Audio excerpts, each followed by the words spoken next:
they went through those Jim Crow eras, and it heals differently for everybody.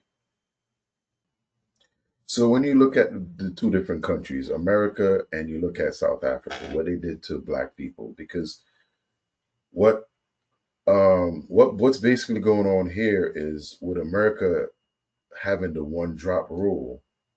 Now, what she's describing as far as racial things going on within colored people, that's good. That go on between black people regardless, since before and after slavery. If you're the lightest person, you're gonna know. But in America, with the one drop rule, once you had the one drop, they made you all black. So in a way, you were always sticking together because you were all black. No matter if you were black, you were light. You're gonna be like, oh, he light skin, blah blah, whatever. But you were all black.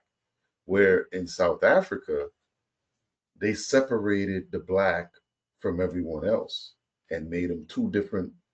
Well, they thought they were two different sets of people, but really they're the same. But the government's just doing them to equal things out a little bit. You know what I'm saying? Because now these colored people could do the policing for the government. That's kind of go down. But do you think? Well, I know me personally. I think in America we all black once we got that drop, right? But if you really follow back, ain't we all black anyway? You know what I'm saying?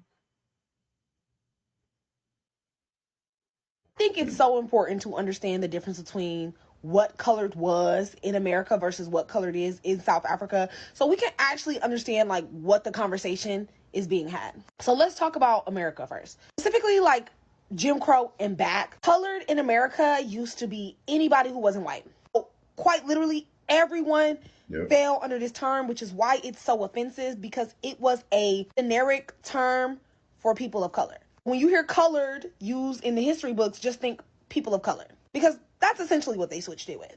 Okay? It wasn't until later that they started removing other groups from colored.